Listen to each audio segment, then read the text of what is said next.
like a prodigal child. See the walls start crumbling, let the gates of glory open wide. If you're lost and wrecked again, come stumbling in like a prodigal child. See the walls start crumbling, let the gates of glory open wide. Let the gates of glory open wide. Let the gates of glory open wide.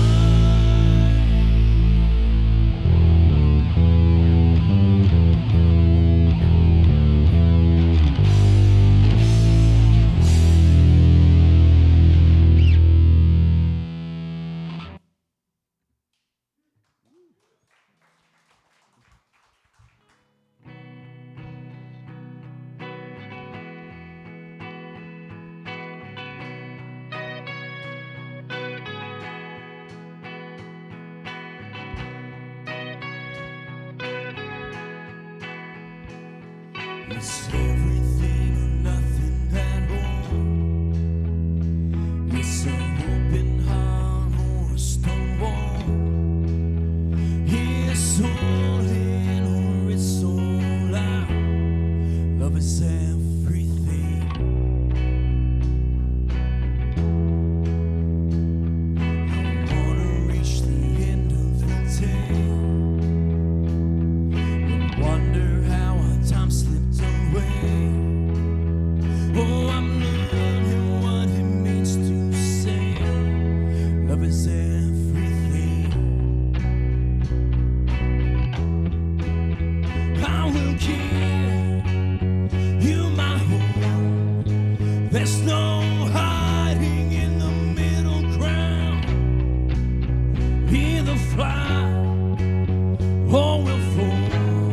You have my attention. Oh, I hear you now. I surrender. I surrender. 'Cause it's everything or nothing at all. I surrender. I surrender. 'Cause it's everything or nothing at all.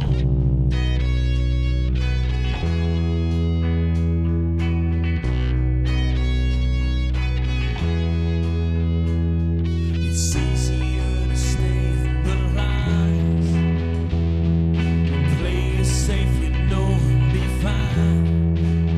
But I hear you whisper one more time, love is everything.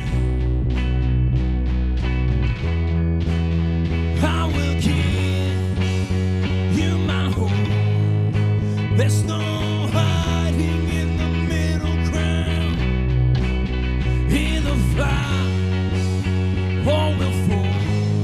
You have my attention. Oh, I hear you now. I surrender. I surrender.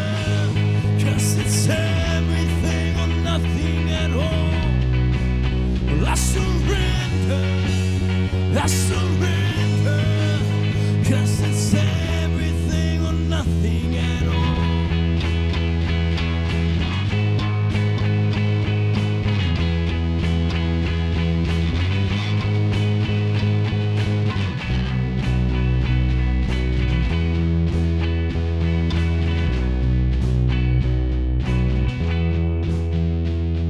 No greater love has ever been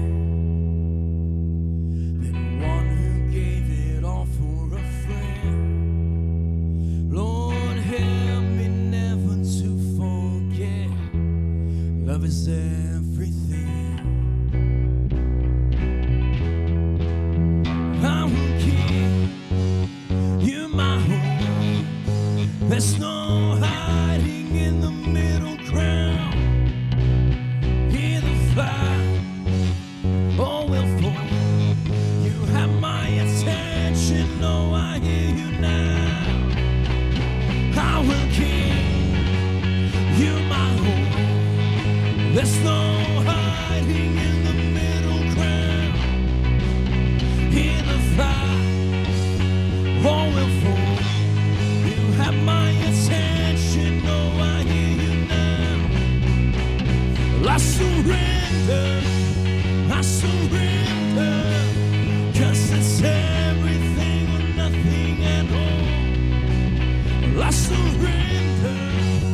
I surrender, 'cause it's everything or nothing at all.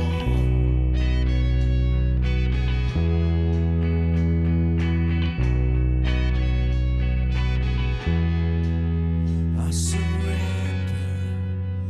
surrender, 'cause it's everything or nothing at all. I surrender, 'cause it's everything or nothing at all.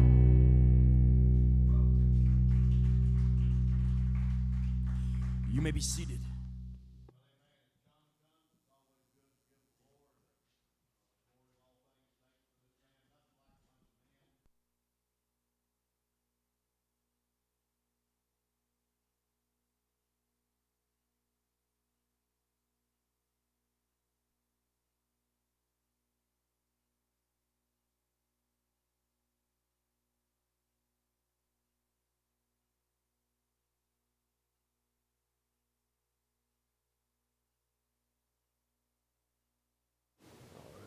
See if he's on. Is he on? Hello? Yeah. All right. Might have to turn him up a little. I got a big voice. Yeah. Big fella have big voice. Big fella, big voice. Big shoes. I appreciate the opportunity to speak with you all tonight. And, it's interesting. When you ride in the back of a pickup with a couple fellas for about 5,000 miles, you get to know some fellas. And Lakin and Joey and Mr. Darren and my brother Logan, can't say enough good things about these men. And one thing that, before I get into my story, one thing that has been a kind of a fundamental truth and real savior for me are mentors. People that have stepped in along the way and have rescued me and saw things in me that I did not see in myself. Yeah. Right? Amen. And that's what I'm called to be. So this, I've shared this story with a couple of small groups, and it's been a hard story for me to tell in the past, and it's one of those deals I wasn't really able to get through without crying. But good Lord willing, the creek don't rise, we're going to make that happen tonight. All right? So, what I'm going to do is I'm going to tell my story, and I'm just going to lay out some chronological things, right? I'm not going to get into too many gory details. It's not about triggering anything. Yeah. But what I want to do is I just want to kind of state a picture of where my heart was at as a young man, what that led me to. But ultimately, my story is about redemption. Yeah. It's about redemption, guys. Because I never thought it would happen for me. I thought I was too broken. I thought I was too far away from God and beyond saved. And as I stand here today, the good Lord's granted me back my heart, my mind, and my soul. Amen. So let me just start with, just because my story gets a little weird. So I need to, preface this by, how many of you have heard of the generational demon?